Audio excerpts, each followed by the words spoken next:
आज के पाठ का नाम है दिल का दौरा और एंजाइना और इसके लेखक हैं डॉक्टर यतीश अग्रवाल। चैप्टर शुरू करने से पहले चलिए हम लेखक के बारे में कुछ जानकारी प्राप्त कर लेते हैं। डॉक्टर यतीश अग्रवाल का जन्म 20 जून 1959 में बरेली, उत्तर प्रदेश में हुआ। डॉक्टर अग्रवाल एक सीनियर डॉक्टर हैं और मेडिकल साइंस के जाने माने लेखक हैं। इन्होंने अपने आर्टिकल्स में कई तरह की बीमारियों के लक्षण, जिन्हें हम सिम्टम्स कहते हैं, के बारे में बताया है। साथ ही रोग की पहचान करके किन उपायों से उन्हें ठीक कर सकते हैं, यह जानकारी भी दी है। प्रेजेंटली यह दिल्ली के सफदरजंग अस्पताल में सीनियर प्रोफेसर हैं और इसके अलावा डॉक्टर अग्रवाल WHO में नेशनल एडवाइजर के रूप में भी कार्य कर रहे हैं। डॉक्टर साहब के लेख कई पत्र पत्रिकाओं में प्रकाशित हो चुके हैं। इनके द्वारा लिखी गई किताबें भारतीय भाषाओं के अलावा अंग्रेजी, जापानी और चीनी भाषा में भी ट्रांसलेटेड है। अब हम इनकी कुछ प्रमुख पुस्तकों के नाम जानेंगे। इनकी कुछ फेमस बुक्स हैं 100 lives, Dagdar Babu, reversing back pain, high blood pressure, heart attack आदि। प्रस्तुत लेख यानी जो लेख आज हम करने वाले हैं, यह स्वास्थ्य के 200 सवाल नामक पुस्तक में से लिया गया है। आजकल के तनाव भरे जीवन में दिल का दौरा एक आम बीमारी है। इससे बचाव और मुक्ति पाने के उपाय इस लेख में डॉक्टर साहब ने हमें दिए हैं। विद्यार्थियों को दिल का दौरा और एंजाइना जैसी जानलेवा बीमारियों से परिचित कराने के उद्देश्य से ही इस लेख का चयन किया गया है। तो चलिए अब इस लेख यानी आर्टिकल की व्याख्या शुरू करते हैं। सबसे पहले हमें समझना होगा कि दिल का दौरा और एंजाइना कहते किसे हैं। दिल का दौरा को इंग्लिश में हार्ट अटैक कहते हैं और एंजाइना को एंजाइना ही कहते हैं। दिल का दौरा और एंजाइना हृदय रोग के दो रूप हैं। इसका मतलब हुआ कि heart attack and angina are two forms of heart disease. इस लेख की डिटेल्स में जाने से पहले हमें समझना होगा कि शरीर में हृदय यानी हार्ट का क्या काम होता है। तो अब हम जानेंगे कि हार्ट किस तरह से हमारी बॉडी में वर्क करता है। तो जो हृदय है वह शरीर का सबसे जरूरी अंग यानी ऑर्गन है, जो शरीर के सभी भागों में रक्त यानी ब्लड को पंप करता है। पूरे शरीर में रक्त पहुंचाने का काम बिना किसी ब्रेक के दिन रात चलता रहता है। इस काम को करने के लिए हृदय को ऊर्जा होता है एनर्जी, तो उसको एनर्जी की जरूरत पड़ती है। यह ऊर्जा हृदय तक पहुंचाती हैं दो मुख्य कोरोनरी धमनियां और उनकी छोटी बड़ी बहुत सी शाखाएं। आसान भाषा में, इन सिंपल लैंग्वेज हम कह सकते हैं कि हार्ट यानी हृदय को एनर्जी पहुंचाने का काम दो कोरोनरी धमनियां, जिसे हम कहते हैं कोरोनरी आर्टरीज, और उनकी छोटी बड़ी बहुत सारी ब्रांचेस करती हैं। ओके, मैं एक बार फिर से रिपीट कर रही हूं कि आसान भाषा में हम कह सकते हैं कि हार्ट यानी हृदय को एनर्जी पहुंचाने का काम दो कोरोनरी धमनियां यानी कोरोनरी आर्टरीज और उनकी छोटी बड़ी बहुत सारी ब्रांचेस करती हैं। कई बार क्या होता है कि ये धमनियां सिकुड़ जाती हैं, श्रिंक हो जाती हैं। जो आर्टरीज हैं, जो कोरोनरी आर्टरीज हैं, वो श्रिंक हो जाती हैं। सिकुड़न आने का कारण है धमनियों में वसा की परत का जम जाना। वसा होता है चर्बी, जिसे इंग्लिश में फैट कहते हैं। तो ये एक बहुत इंपॉर्टेंट लाइन है कि धमनियों में सिकुड़न क्यों आती है। तो धमनियों में सिकुड़न आने का कारण है उनमें वसा की परत का जम जाना यानी चर्बी का जम जाना। इस सिकुड़न की वजह से दिल को पर्याप्त मात्रा में रक्त नहीं मिल पाता, लेकिन फिर भी वह काम करता रहता है, वह रुकता नहीं है। ऐसे समय में हृदय की स्थिति असहनीय यानी इंटॉलरेबल हो जाती है। हृदय को पर्याप्त खून नहीं पहुंच पाता, जिससे सीने में दर्द शुरू हो जाता है और इसी सीने के दर्द को एंजाइना कहते हैं। तो ये जो सीने का दर्द है, यह हृदय रोग का एक लक्षण है यानी बहुत इंपॉर्टेंट सिम्टम है, जिससे हमें समझ जाना चाहिए कि व्यक्ति को कोई हार्ट की प्रॉब्लम हो गई है। एंजाइना का उग्र रूप यानी एक्सट्रीम फॉर्म है दिल का दौरा, जिसे हार्ट अटैक कहा जाता है। हार्ट अटैक तब आता है जब नसों में रुकावट होने लगती है और दिल को प्रॉपर वे में खून नहीं मिलता, यानी उसे पर्याप्त खून नहीं मिलता, तब हार्ट अटैक आता है। अब हम यह जानेंगे कि एंजाइना और हार्ट अटैक किन कारणों से होता है, क्या रीजंस हैं कि ये दो हार्ट प्रॉब्लम्स लोगों को हो जाती हैं। तो हर बीमारी होने के कुछ ना कुछ कारण अवश्य होते हैं। तो चलिए अब जानते हैं कि किन कारणों से एंजाइना और हार्ट अटैक की प्रॉब्लम लोगों को हो जाती है। और यह कारण कुछ इस प्रकार हैं। हाई ब्लड प्रेशर, उसके बाद डायबिटीज यानी शुगर की बीमारी, फिर मोटापा, जरूरत से ज्यादा वजन हो जाना। फोर्थ कारण है मानसिक तनाव, जिसे हम कह सकते हैं मेंटल टेंशन। नेक्स्ट रीजन है अधिक मात्रा में धूम्रपान करना यानी सिगरेट पीना। उसके बाद अधिक मात्रा में वसायुक्त भोजन करना। वसा मतलब फैट, और वसायुक्त भोजन का मतलब होता है ऐसा खाना खाना जिसमें अधिक मात्रा में चर्बी होती है, यानी फैट होता है। अगला कारण है मदिरा पान करना, मतलब शराब पीना, consumption of liquor. Next reason है रक्त में कोलेस्ट्रॉल का बढ़ जाना। अगला कारण है व्यायाम और शारीरिक मेहनत ना करना, यानी कोई एक्सरसाइज नहीं करना। ओके। और एक और कारण है कि परिवार के अन्य सदस्यों से इस रोग का होना, यानी कि यह जेनेटिक भी हो सकता है। तो ये सब भी इन रोगों के मुख्य कारण माने जाते हैं। ये तो हमने डिस्कस किए जो मुख्य कारण यानी कि मेन रीजंस थे ये बीमारियों के होने के।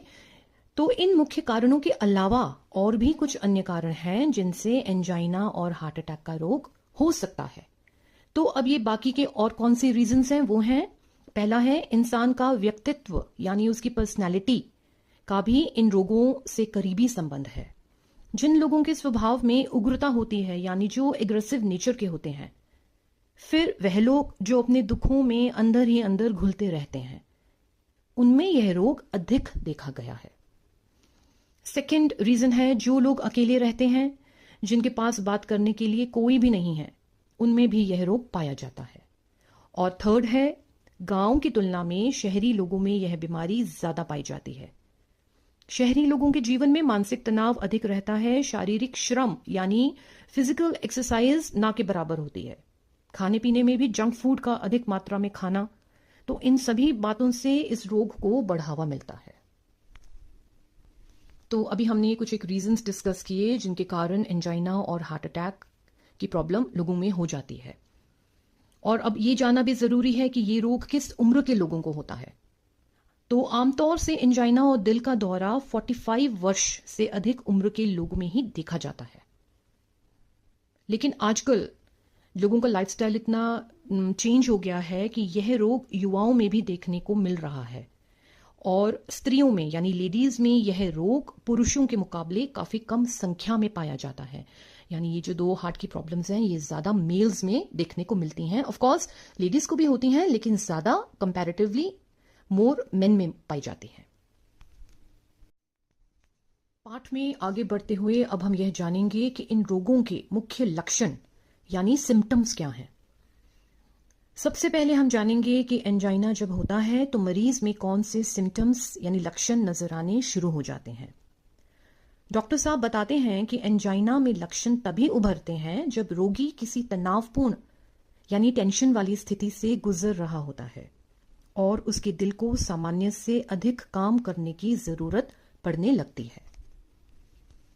इसका मतलब है कि जब एक व्यक्ति नॉर्मल जिंदगी ना जीकर कोई टेंशन वाली लाइफ जी रहा होता है तो ऐसे समय में उसके दिल पर उस टेंशन का बोझ पड़ने लगता है, और परिणाम यह निकलता है कि अब दिल को ज्यादा काम करना पड़ता है। ऐसी नौबत आने पर उसके सीने में बाईं ओर यानी लेफ्ट साइड में दर्द उठने लगता है, भारीपन रहने लगता है, बेचैनी होती है और वह थका थका सा महसूस करता है। ऐसे लक्षण होने पर समझ जाना चाहिए कि व्यक्ति को एंजाइना की प्रॉब्लम हो गई है। तो ये थे एंजाइना की प्रॉब्लम होने के सिम्टम्स, और अब हम उन लक्षणों के बारे में जानेंगे जिनको देखकर हमें समझ जाना चाहिए कि व्यक्ति को दिल का दौरा पड़ रहा है।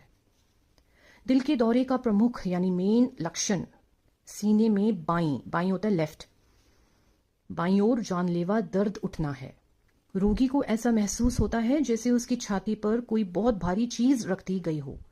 यह दर्द बाएं कंधे यानी लेफ्ट साइड पे ये ना दर्द उठता है, तो यह दर्द बाएं कंधे यानी लेफ्ट शोल्डर, गर्दन, बाजू और उंगलियों के पोरों तक फैल सकता है।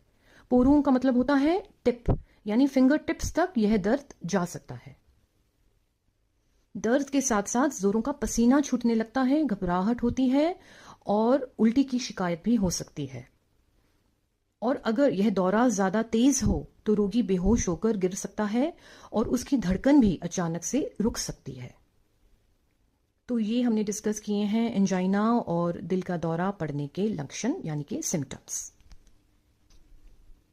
नेक्स्ट पॉइंट है कि दिल का दौरा पड़ने पर प्राथमिक उपचार के लिए क्या क्या कदम उठाने चाहिए। अब हम बात करेंगे प्राथमिक उपचार जो होता है फर्स्ट एड, कि हमें कौन सा फर्स्ट एड मरीज को देना है। अगर मरीज के लक्षण देखकर हम पहचान जाते हैं कि उसे दिल का दौरा पड़ रहा है तो उस समय हमें क्या फर्स्ट एड यानी प्राथमिक उपचार करने चाहिए। तो पहला है कि तुरंत पास के डॉक्टर को बुला भेजना चाहिए। ये फर्स्ट है, इमीडिएटली कोई भी जो पास में डॉक्टर है उसको आप बुला लीजिए। सेकंड है कि जब तक डॉक्टर पहुंचे तब तक हमें ही मरीज को प्राथमिक उपचार देना होगा। तो हमें क्या करना है, हमें रोगी को पीठ के बल लिटा देना है, उसके कपड़े ढीले कर दो और कोई दर्दनाशक दवा यानी उससे कोई पेन किलर दे दीजिए। यदि वह पहले से ही दिल का रोगी है यानी हार्ट पेशेंट है तो उसके पास सॉर्बिट्रेट, ये टेबलेट का नाम है, सॉर्बिट्रेट नाम की गोली जरूर होगी। अगर वो पहले से ही हार्ट पेशेंट है तो यह गोली उसकी जीभ के नीचे रख दो ताकि वह उसे चूसता रहे। यह प्राथमिक उपचार आपको करना है। इतना करने पर मरीज की हालत थोड़ी सामान्य हो जाएगी, यानी वो थोड़ा सा नॉर्मल हो जाएगा। ये तो था एक कंडीशन के प्रॉब्लम हुई, आपने उसको इस तरह से फर्स्ट एड दे दी।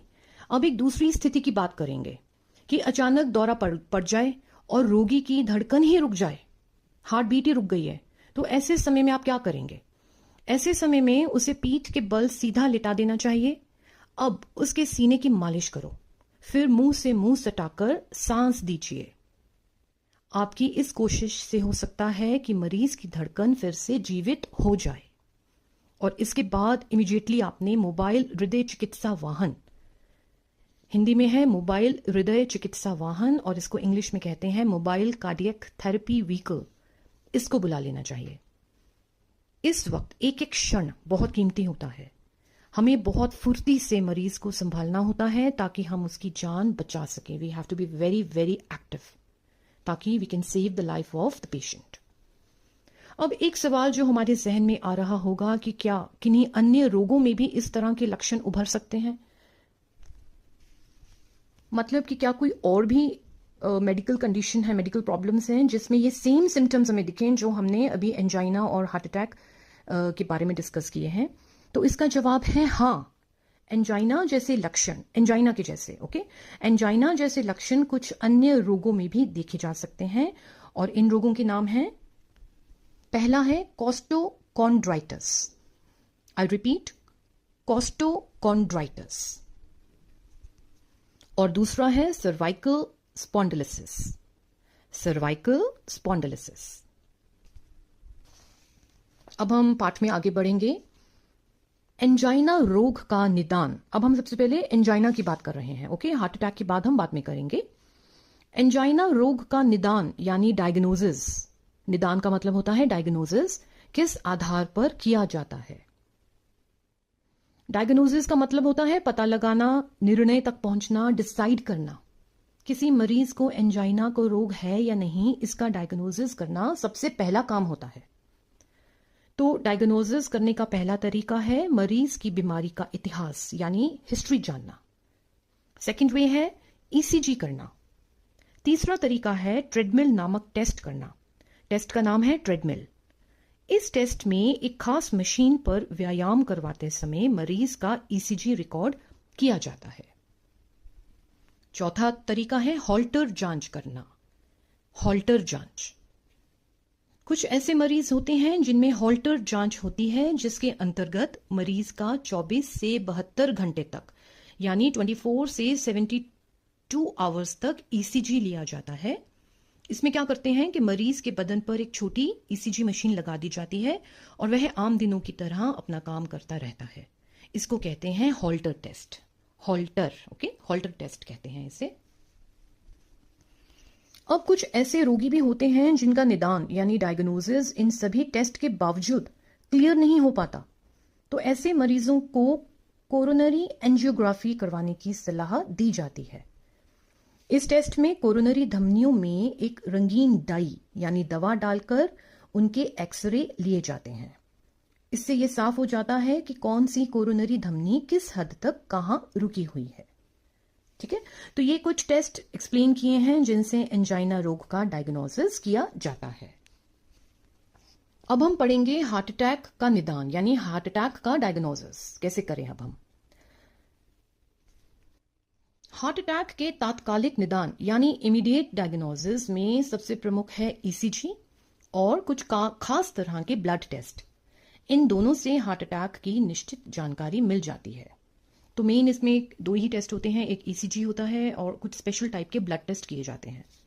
और बाद में अगर जरूरत पड़े तो मूगा टेस्ट भी किया जाता है। एक और टेस्ट है, अगर मरीज का जो डायग्नोसिस है वो ईसीजी और ब्लड टेस्ट से क्लियर नहीं होता है तो फिर उनका मूगा टेस्ट किया जाता है।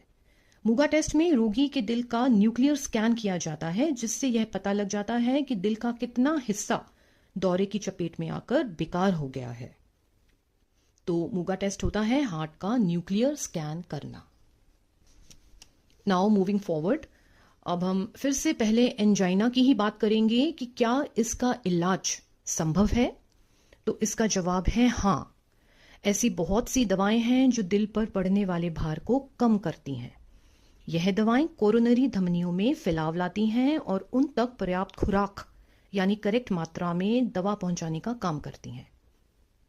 इनमें जो मेन मेडिसिन हैं, प्रमुख दवाएं हैं, उनके नाम हैं सॉर्बिट्रेट, प्रोप्रेनोलाल, विरेपामिल और निफेडिपिन। इसके अलावा एक और दवा है जिसका नाम है एट्रोमिड। यह दवा रक्त में कोलेस्ट्रॉल की मात्रा को कम करती है। कुछ ऐसे रोगी भी होते हैं जिनमें दवा से आराम नहीं आता। उनमें रुकी हुई कोरोनरी धमनियों को खोलने के लिए बैलून एंजियोप्लास्टी या बाईपास ऑपरेशन किया जाता है। बैलून एंजियोप्लास्टी तकनीक क्या है, अब हम ये जानेंगे। और इसको समझने के लिए हमें थोड़ा शुरू से बात को दोबारा से समझना पड़ेगा। हम ये पहले भी पढ़ चुके हैं कि हृदय रोग होने का एक मेन रीजन होता है कोरोनरी धमनियों में सिकुड़न आना यानी उनका श्रिंक हो जाना। और ये सिकुड़न क्यों आती है? इसका एक बड़ा कारण है जो हमने अभी पहले भी पढ़ा है कि इन धमनियों में वसा की परत जम जाती है। वसा होता है फैट। इन सिंपल लैंग्वेज हम कह सकते हैं कि कोरोनरी धमनियां यानी कोरोनरी आर्टरीज में वसा के जम जाने के कारण ब्लॉकेज हो जाती है। इसी ब्लॉकेज को क्लियर करने के लिए बैलून एंजियोप्लास्टी की जाती है। बैलून एंजियोप्लास्टी का जो प्रोसेस है, इसमें क्या करते हैं? इस प्रक्रिया में टांग या बाजू की किसी एक धमनी के रास्ते एक लंबी पतली ट्यूब ब्लॉक हुई कोरोनरी धमनी तक पहुंचा दी जाती है। फिर इस पहली ट्यूब के द्वारा एक ऐसी दूसरी ट्यूब भीतर डाली जाती है जिसके किनारे पर एक गुब्बारा होता है, एक बैलून होता है। गुब्बारे को कोरोनरी धमनी के सिकुड़े हुए यानी श्रिंक हुए भाग में पहुंचाकर फुलाया जाता है, जिससे धमनी में जमी वसा की परत दब जाती है और धमनी खुल जाती है। ऐसा होने के बाद उस धमनी में रक्त बहाव यानी ब्लड सर्कुलेशन सामान्य हो जाता है और रोग दूर हो जाता है। ये कंप्लीट प्रोसेस को हम बैलून एंजियोप्लास्टी कहते हैं। अब हम आगे बाईपास सर्जरी के बारे में जानेंगे। कुछ रोगियों में हृदय का रोग दूर करने के लिए बाईपास सर्जरी की जरूरत पड़ती है। बाईपास सर्जरी में रुकी हुई कोरोनरी धमनी को बाईपास करते हुए टांग की शिरा का टुकड़ा यानी लेग वेन फ्रेगमेंट इस तरह लगाया जाता है कि दिल के क्षतिग्रस्त भाग यानी डैमेज्ड पार्ट को फिर से पूरी तरह खुराक मिलने लगे और वह पहले की तरह ठीक से काम करने लगे। और आजकल भारत में भी यह ऑपरेशन बहुत से अस्पतालों में किया जा रहा है। बाईपास सर्जरी करने वाले कुछ मेन हॉस्पिटल्स के नाम हैं मद्रास का अपोलो हॉस्पिटल, मुंबई का KEM अस्पताल और वेल्लोर का क्रिश्चियन मेडिकल कॉलेज आदि। यानी इन अस्पतालों के अलावा और भी बहुत से हॉस्पिटल्स हैं जहां पर ये ऑपरेशन किए जाते हैं। और ये जो बाईपास सर्जरी का ऑपरेशन है, इसमें 20,000 से 50,000 रुपए तक का खर्च आता है। अब पाठ में आगे बढ़ते हुए हम यह डिस्कस करेंगे कि हार्ट अटैक के रोगी का इलाज किस तरह किया जाता है। अगर किसी को हार्ट अटैक आया है और उसे तुरंत अस्पताल पहुंचा दिया जाए और साथ ही उसे एकदम डॉक्टरी सुविधा भी उपलब्ध हो जाए, तो रुकी हुई धमनी को बहाल करने के लिए धमनी में स्ट्रेप्टोकाइनेज या यूरोकाइनेज नामक दवा इंजेक्ट की जा सकती है, जिससे वह धमनी फिर से खुल जाती है। ये मेडिसिन के नाम थोड़े से डिफिकल्ट हैं, तो इसको आप बार बार सुन लीजिएगा। इसके अलावा अगर मरीज के दिल की धड़कन बिगड़ गई हो तो उसके लिए भी दवा और पेसमेकर की जरूरत पड़ सकती है। हार्ट अटैक के रोगी के लिए सबसे महत्वपूर्ण यह है कि पहले कुछ घंटों के लिए उसे कड़ी डॉक्टरी निगरानी में रखें और जरूरत के हिसाब से ही दवा और ऑक्सीजन दें। ऐसा करने से मरीज की हालत में जरूर सुधार आता है। तो इस तरह से हार्ट अटैक के रोगी का इलाज किया जा सकता है, लेकिन ये इलाज आपने नहीं करना है। ये सब जो इन्फॉर्मेशन दे रहे हैं, ये सिर्फ आपको आपकी नॉलेज बढ़ाने के लिए दी जा रही है। ये इलाज आप बिल्कुल नहीं करेंगे, यह केवल डॉक्टर ही करते हैं। पाठ में आगे बढ़ते हुए डॉक्टर साहब बताते हैं कि हृदय रोग से बचाव के लिए और जिन रोगियों में यह रोग है, उनमें रोग काबू यानी कंट्रोल में रखने के लिए क्या क्या एहतियात यानी प्रिकॉशंस करने चाहिए। जब किसी को हृदय का रोग हो जाता है तो उसे बहुत से प्रिकॉशंस बरतने होते हैं ताकि ये बीमारी और ज्यादा अग्रसर यानी एग्रेसिव ना हो जाए। उन्हें अपने जीवन शैली में कुछ चेंजेस यानी बदलाव लाने जरूरी हो जाते हैं। तो अभी कौन कौन से उनको प्रिकॉशंस लेने हैं, कौन से उन्हें चेंजेस लाने हैं अपने लाइफस्टाइल में, अब हम ये डिस्कस करेंगे। सबसे पहले तो उन्हें रोज व्यायाम करना है, एक्सरसाइज करनी है। और एक्सरसाइज में क्या होगा? एक्सरसाइज में सुबह शाम की सैर सबसे अच्छी है, पर ख्याल रखें कि अचानक से दिल पर ज्यादा बोझ ना पड़े। शुरू में 1 फलांग, फिर 2 और इस तरह धीरे धीरे आपको अपनी सैर की सीमा बढ़ानी होती है। इसके लिए डॉक्टर की सलाह ली जा सकती है। आमतौर पर लोग रात का भोजन करने के बाद सैर के लिए जाते हैं, पर जो दिल के रोगी हैं उनके लिए भोजन के बाद की सैर बिल्कुल भी ठीक नहीं है। शरीर की ऊर्जा यानी एनर्जी भोजन करने के बाद उसे पचाने में लग जाती है और ऐसे समय में दिल को उतनी ऊर्जा नहीं मिल पाती। ऐसे में अगर रोगी सैर करेगा तो उसका रोग उग्र यानी और एग्रेसिव हो सकता है और एंजाइना का अटैक भी पड़ सकता है। इसलिए हृदय रोगी को खाना खाने के बाद बिल्कुल भी सैर नहीं करनी है। हृदय रोगी को अपने वजन पर भी कड़ी नजर रखनी होती है। वजन को बिल्कुल ना बढ़ने दे, क्योंकि जितना वजन होगा दिल को उतना ही ज्यादा काम करना पड़ेगा, जो उसके लिए बिल्कुल भी ठीक नहीं है। तो आपका जो वेट है उसको आपने कंट्रोल में रखना है। नेक्स्ट है, जिंदगी में मानसिक तनाव यानी मेंटल टेंशन को दूर रखें। उतार चढ़ाव, लाभ हानि को जीवन का अंग मानकर स्वीकार करें और शांतमय जीवन जिएं। It means that the patient has to accept that the ups and downs are a part and parcel of life. Tension ना लें, क्योंकि टेंशन लेने से बीमारी बढ़ सकती है। नेक्स्ट है, अगर मरीज को हाई ब्लड प्रेशर है या शुगर की बीमारी है तो उन्हें ठीक समय से दवा लेते रहना होगा। ऐसा करने से बीमार दिल को आराम मिलेगा। तो ये सभी एहतियात अगर रोगी बरतेंगे तो उन्हें हृदय रोग को काबू करने में हेल्प मिलेगी, सहायता मिलेगी। अब खान पान में उनके ईटिंग हैबिट्स में क्या क्या परहेज, क्या क्या उनको नहीं खाना है, क्या उनको खाना है, उनके लिए क्या जरूरी है, अब हम ये डिस्कस करेंगे। हृदय रोगियों को अपने खान पान का विशेष ख्याल रखना होता है। अब उनका खान पान कैसा हो, इसके बारे में डॉक्टर साहब बताते हैं कि उन्हें तला हुआ और अधिक वसा वाला खाना बिल्कुल नहीं खाना चाहिए।